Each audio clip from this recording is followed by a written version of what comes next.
Hola, ¿qué tal? ¿Cómo están? Espero que bien. Hoy vamos a hablar sobre las fuentes bibliográficas.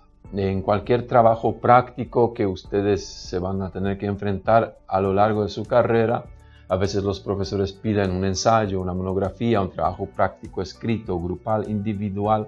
Entonces, en todos estos casos, uno tiene que empezar el trabajo por buscar las fuentes bibliográficas, revisar las fuentes, hacer una búsqueda eficiente de esas fuentes.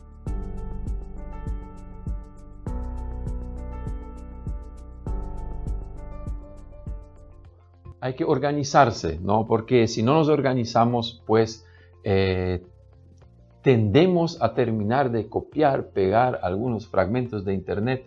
A veces copiamos toda una monografía de rincondelvago.com, monografías.com, cosa que no corresponde porque constituye un plagio. Cuando los profesores nos piden que hagamos un trabajo práctico, se supone que ese trabajo va a ser nuestro y que ese trabajo supone también una revisión de la bibliografía existente sobre el tema y que nuestro trabajo consiste en reunir esas fuentes, citarlas correctamente y presentar como nuestro trabajo de revisión de esas fuentes. Tampoco se nos pide que inventemos esas cosas nosotros, sino que busquemos la información, la organicemos y la presentemos en un escrito. Entonces, en primer lugar, uno tiene que tener alguna herramienta para almacenar lo que está encontrando. Normalmente por décadas se usaban dos clases de fichas que hasta hoy día se venden en las librerías, que una de ellas era la ficha bibliográfica, o sigue siendo. La ficha bibliográfica es una cartulina muy pequeña, porque solamente nos sirve para anotar nombres de esas fuentes que nos van a ser útiles, ¿sí? Estas fuentes no podemos, cuando nosotros empezamos la búsqueda de fuentes, es erróneo con el primer libro o el primer artículo que encontramos ya hacer análisis subrayado, ya empezar a escribir. La primera fase de la búsqueda de fuentes consiste en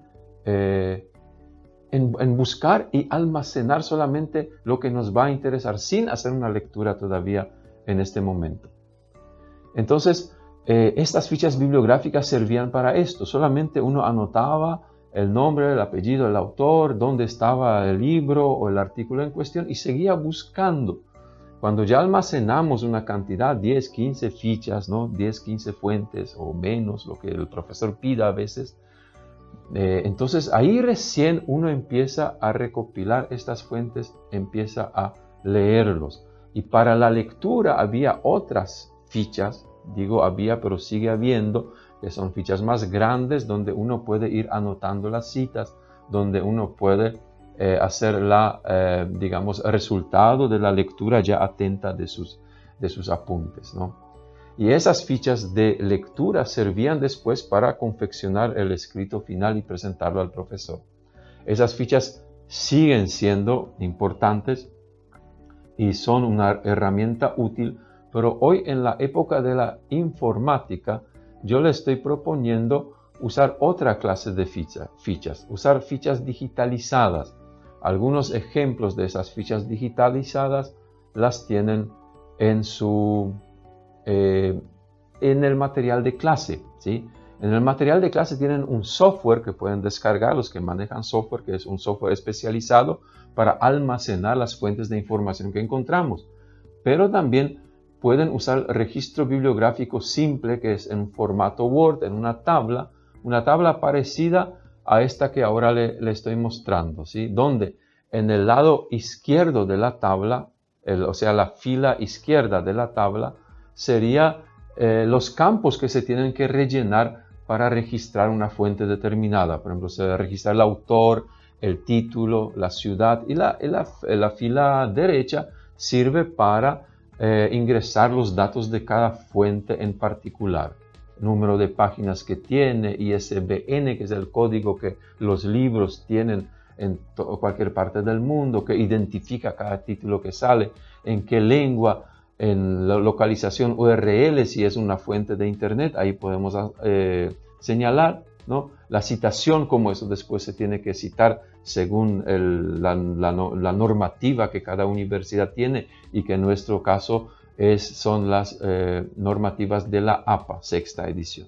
Entonces, inclusive ahí después hay campo para hacer resumen, para hacer citas y todo en una forma digitalizada, ¿verdad? Entonces, una ficha digitalizada se llama registro. Registro bibliográfico es aquel documento que reúne en sí esas dos fichas que antes se usaban en cartulina, ¿no? Yo les recomiendo que cuando busquen fuentes, sea de internet, sean de revistas, de libros, entonces traten de usar esas fichas y tenerlos ahí a mano para luego confeccionar su escrito. En otro punto importante acá es saber qué fuente utilizar en qué momento, ¿no? Nosotros en el material de clase estamos haciendo una clasificación de fuentes de información. Por ejemplo, hablamos de las enciclopedias, ¿sí? Las enciclopedias son una fuente normalmente fidedigna y buena, pero no se puede hacer un trabajo práctico, un trabajo académico basado simplemente en enciclopedias, porque ahí no tendríamos ninguna información muy especializada ni tampoco información reciente. Las enciclopedias están bien para empezar a revisar el trabajo y también citarla en algunas partes, pero no puede, las enciclopedias no pueden ser todas nuestras fuentes de nuestros trabajos prácticos. También vamos a ver diccionarios, otras fuentes menores como anuarios, guías, fuentes estadísticas, fuentes de información biográfica. Pero nosotros en la universidad tendremos que centrarnos también en esas dos últimas fuentes que acá ven en la placa. Primero son los manuales y tratados o tratados. Los tratados son todos aquellos libros de texto que en la facultad muchas veces se utilizan en diferentes asignaturas, ¿no? Por ejemplo, introducción a la teoría del derecho, ¿no? Decimos la introducción a tal cosa, biología general, ¿no? Antropología cultural.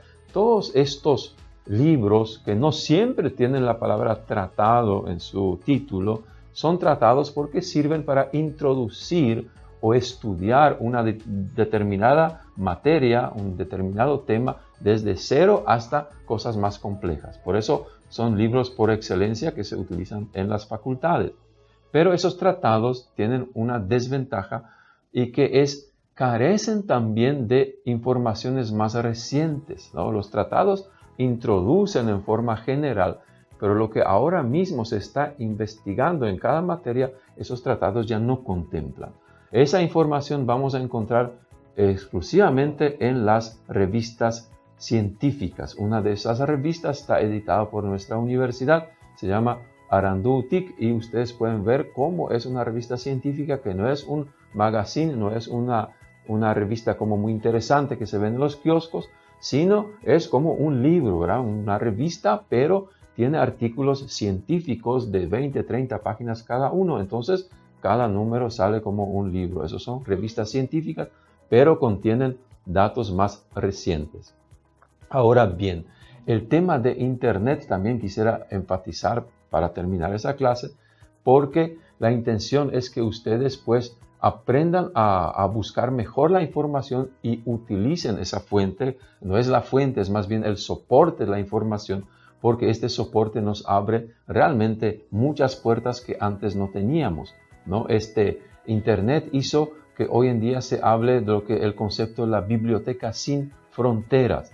¿Por qué se le llama sin fronteras? Porque en primer lugar se rompe la barrera del tiempo, ¿no? La información que tenemos en esa biblioteca que es Internet es instantánea.